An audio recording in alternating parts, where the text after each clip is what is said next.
A submarine, you can go aboard the submarine, the carrier, as well as Concorde. All of that, a museum on the history of sea, air, and space. And a warship from the Netherlands just came in this morning, berthed here at Pier 88.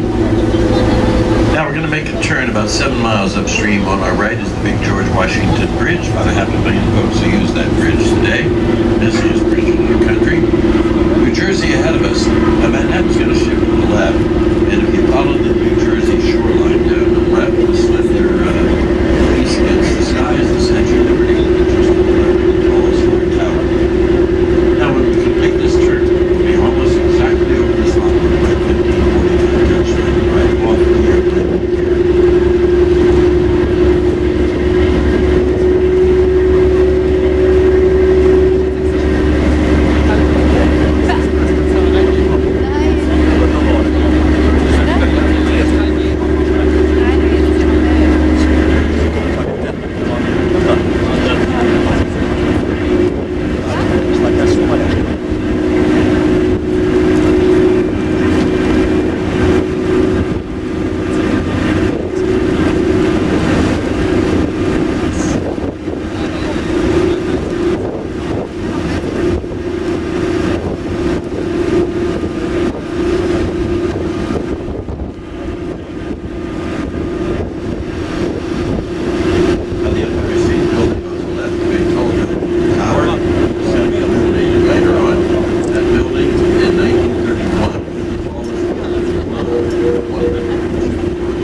don't see light brown structures out from the water, just on either side. There's a ventilation in the tunnel to change transportation around the world.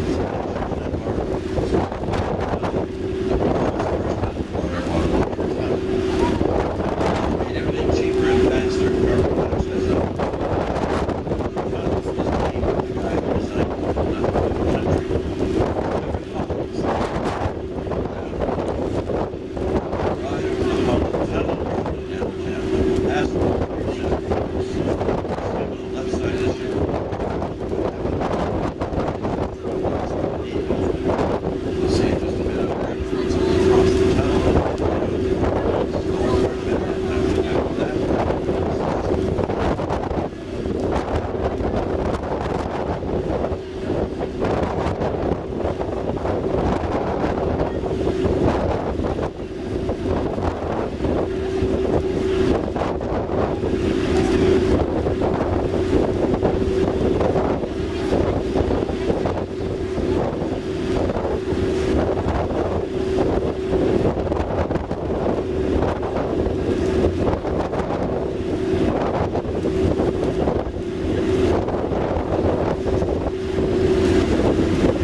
Actually, the Hudson River this is land brought out for trade. So the tower also is not the original location. Nothing is going to be built there.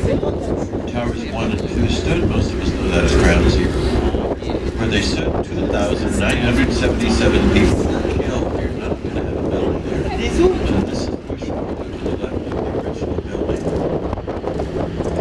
Now it has a very unusual base. It's a turret target. Look at the lower 18 floors. You will not see lights. In fact, it's a lighter slope. And there's a reflective glass. This is in front of a 3-foot thick solid wall of concrete and metal. The concrete 7 times heavier than that of the sidewalk. This is to brace the bottom of the building. It's called the glass wall. Now if you go up the left side, about halfway up, to its left across the street is a Tower 7 World Trade. The silver top is solid windows are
is called Central Jersey Transport, building with the steeple on the top.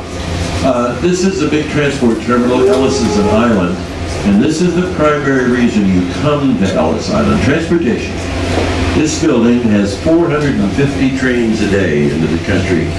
When it opens in 1889, it is the primary reason people come to Ellis. Transportation, not New York. Busiest transport terminal in the country, 50,000 people a day. 80%, 4 out of 5 of the 11 million folks leaving Ellis come here. They don't come to New York at all. Now, Ellis is the first island up on the right, then Liberty. Until we clear the statue, feel free to stand up anywhere you would like on the ship for a photograph. The statue will be coming up close in on the right side of the ship, down on the left. So that's why we have not cleared the front cabin upstairs of those who are standing until you clear the statue. That's fine. Stand anywhere you'd like, as long as you keep your feet on the floor. We'll pass the front of the statue twice, and we'll see as we approach Ellis Island.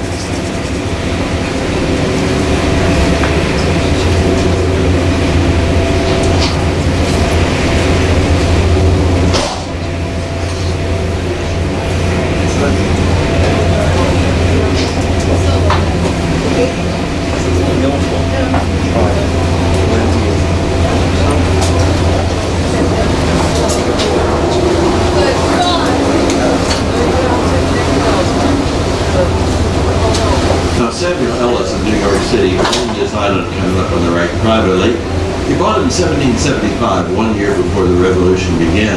And during the Revolution, Ellis was a very strong supporter of the King of England. When the Revolution ended,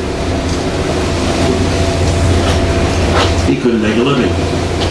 He's out of business. He supports the king. So to make some money, Ellis is selling the island, and our government will buy it. And for about a century, Ellis was a big military base, converted to immigration in the year 1892. The big building with the towers is where you would spend most of your time. It's called Residence Hall. Mental physical examinations. Your chance of getting into the country, right around 98%. And the big building is now the American Museum of Immigration. There are 32 other buildings here on Ellis. Now they're long shut down. They were the old support buildings, dormitories, dining halls, staff quarters, and the hospitals. In our country's early days, Ellis not the only man with a private island in the harbor. Isaac Bedloe's Island is coming up. It's got the statue on it. Ever since the Statue of Liberty was dedicated here in October 1886, most folks have called it Liberty.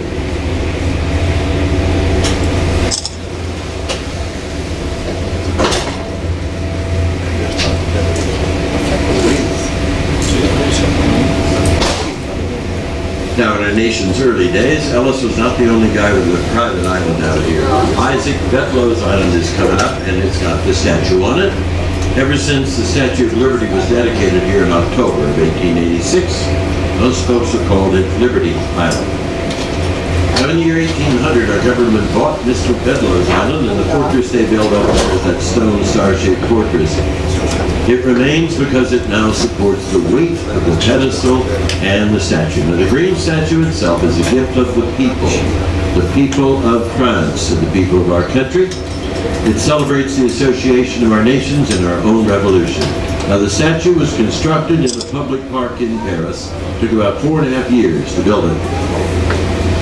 Then it was brought here for dedication. The torch is solid. The 22-karat gold reflects light, and reflecting democracy, the clothing. Greece, that's the first democracy. Here is a robe from Athens. There's 7 points on the crown above her head, the 7 seas of the world from which people came to get here. And the book in the near hand is a Declaration of Independence. This is one of the very few major statues anywhere dedicated simply to an idea. That idea is freedom. Here is the Statue of Liberty.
Those who are standing along the window there, the crew does not secure their call for navigation and may not do have a seat in the front cabin upstairs, please. White building coming up on the right is air ventilation for the Brooklyn Battery Tunnel. It's North America's longest, travels almost 4 miles over the harbor canal of Brooklyn.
Ferry leaving on the left again is a local station. Something like this, a 2-hour local. Remember? 1870. While Staten Island was not part of New York, it was a private service road till then. I'm going to give them in Korean standard. Jump you there. Downtown Heliport is coming on our left here at the water's edge. We'll do about 100,000 a year. Now, the coastline of Brooklyn here on the right is on the western coast of Long Island, the biggest island here in the USA. We travel another 130 more miles to the east. Queens up ahead of us also is on Long Island. Only one part of western Pennsylvania reaches country. That's the Bronx. Brooklyn Bridge, first one coming up, Big Stone Tower. The Brooklyn Bridge opened in 1883. It was called the 8th Wonder picture the world for its enormous size. It was almost twice as wide as any span on Earth. The bridge span towered above the cities of Brooklyn and New York, separate at the time. And the towers of the bridge in 1883 were the tallest permanent structure ever put up in North America. The bridge got its length due to a new material called steel. It was proven here, light, strong metal. It's going to hold weight. You can build things bigger. When this was proven, beams and buildings, everything got bigger. Brooklyn Bridge was the first major use of steel. South Street Seaport's coming up on our left-hand side. Now, the seaport in the 1880s stretched along this waterfront about 3 miles. There were 100 ships in port every day. The seaport of the 1880s was the big moneymaker for the nation. It was no income tax in those days, but shipboard duties. 3/4 of them coming around here. Now, there's bright white vertical lights you see when ships left under the elevated highway. That marks the Dutch Wall of Defense of Wall Street. We'll talk more about that on the way back down later.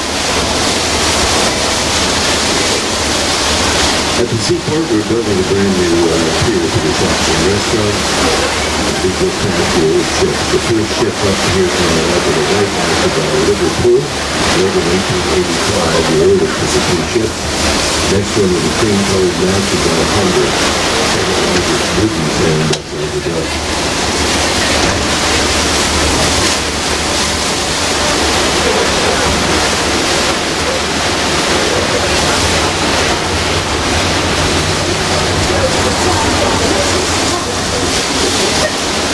Frank Woolworth's Tower, the crane here on the near left, just right behind it there, being redone, triangle rooftop, fingers left. That's the first big steel beam building in the city that began as skyscrapers 120 years ago. The lighted gold triangle roof is given on the left of the federal courthouse, and with the tower, the building of the tower, and the golden statue on the other side, the city office. Now, the only completed part of the Brooklyn waterfront park is here, right? It's one of the buildings that has witnesses. And there's a little thing called a lighthouse in the waterfront, right? Which is not the lighthouse in Iowa, built to grab your attention. Robert Silver, steamboat, 1813. And the black bottom bars coming off the water, but the bridge on the right, some of the over 24,000 restaurants in town.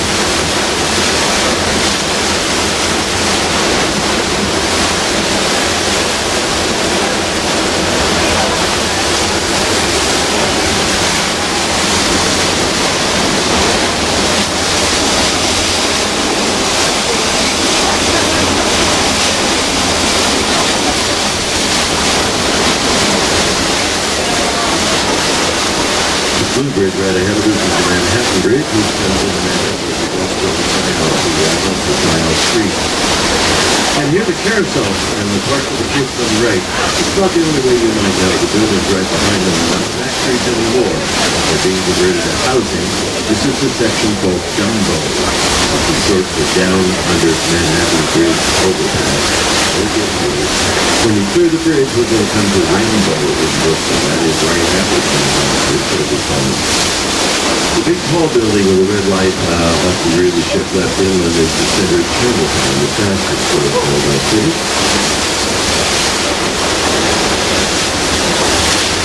Once every building on the waterfront left in New York Peninsula is going to be some form of reduced price housing. 4 out of every 10 apartments in Manhattan are not market rate at all.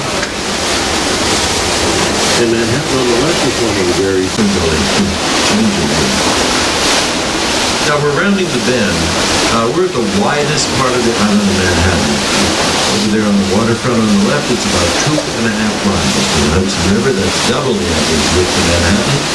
So here on the left is a part of town called Alphabet City, and it gets its name from the streets. Normally, First Avenue is right on the waterfront. Not here. It's way inland. And only here you have to go through some avenues of the alphabet to get there. And there's A, B, C, D, for example. We'll see you at the Williamsburg Bridge as we head through Midtown.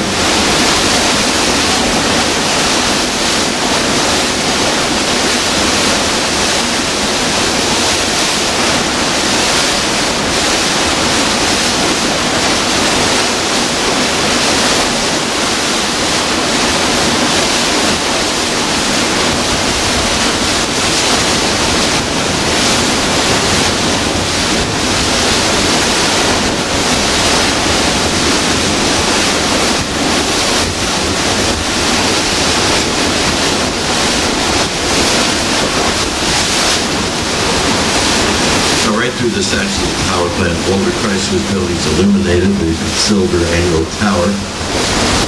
To the right of it, and just to the right of the statue, you may see a slender tall building in the background. The top not finished, it's not illuminated. Regular apartment house. Empire State in the colors of Christmas. Today over here on our left. And Madison Square, to the left of it, the garden illuminated. And to the right of the Empire State Building, the slender towers of Times Square on a slanted silver roof. Now we're headed up to the United Nations. You might see it on the waterfront, although it's not well illuminated. If you follow the waterfront up to our left, there's a tall, slender black building with a red light on top. Just to the right of a band of kind of silver. And the UN is just this side of it, the smaller building that's illuminated.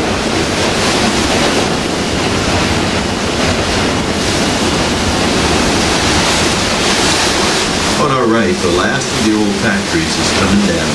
This was a sugar production plant, but 100 years ago, when this was a big industrial town, the entire waterfront was lined with factories like this. This place on the right opened in the year 1837. By the late 1800s, 7 out of every 10 pounds of sugar processed anywhere in this country came from here. Coming down. Power plant up here on the left, and we'll see as we approach it.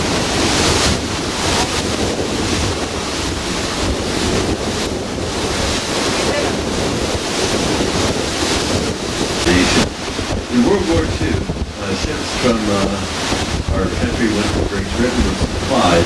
When they came back to the Brooklyn Navy Yard, they had to be weighted down to ballast for entry. The city of Bristol volunteered, bombed down rubble, buildings that were destroyed in the war, brought the rubble down to Southampton. It was assembled under the water here to provide a solid foundation.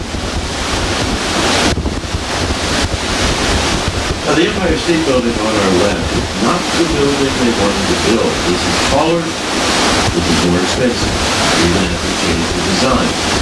Now, the reason for all of that is Walter Chrysler. The Empire State Building is financed by a gentleman from General Motors. He's not going to pay for the building, you are. He will tell you he's about to build the world's tallest building, and he will name it to the people of New York, Empire State. It will go 80 floors, 102. And he says no one on earth can build a building as tall as this. That's because of the heavy bedrock on the surface here. He said if anyone tried and was successful, he would build a building bigger. You're the best, you're guaranteed for the world's tallest building. We got a surprise. Within 2 months after his announcement, Walter Chrysler, another auto company, announced that he will build a building here at the same time. No one paid much attention. The rock under the Chrysler building is not nearly as deep. Mr. Chrysler's about to forget. He will build quickly not only the world's tallest building, he'll build the most expensive building you ever saw, and the only one in the world with a metal outside wall. Now that was the secret. His objective is to bankrupt the Empire State Building and force it smaller, and he almost pulled it off. The outside wall of the building does not hold it up. Beams inside buildings do that. Walls are called curtain walls to dress up the building.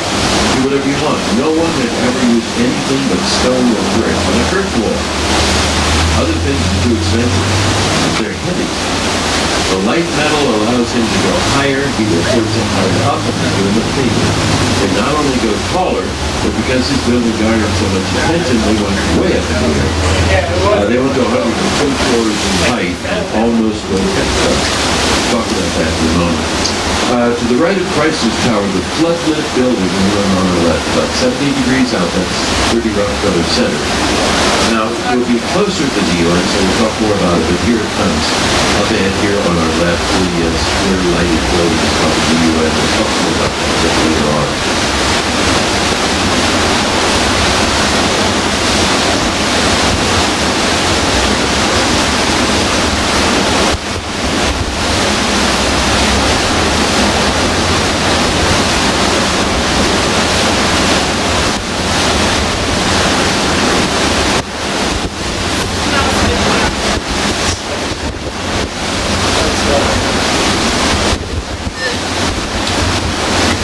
Alongside Queens here on our right now, and if Queens was a city on its own, that would be the 5th largest city of our country. Brooklyn would be 4, Queens would be 5. we have what we know of anyway, 138 languages. That's the first county in our country. And again, we'll talk more about the United Nations. We're going to come close to the moments. The ship will make a turn before we reach the bridge.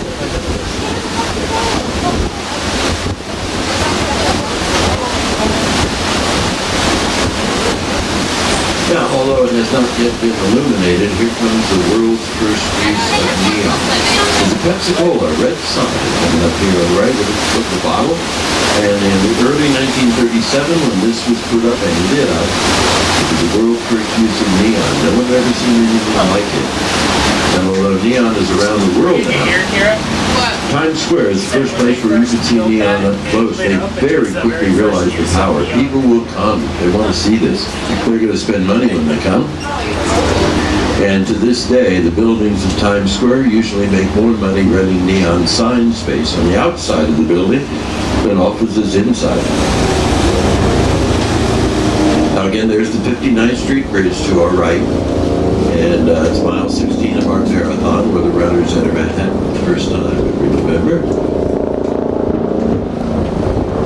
And there's an island in the middle of the river up here on the right called Roosevelt Island. About 13,000 people live on Roosevelt on the other side of the bridge. And a public park shaped like the bow or the front of a ship. Building with a broad square rim of white on top is an office building on 3rd Avenue.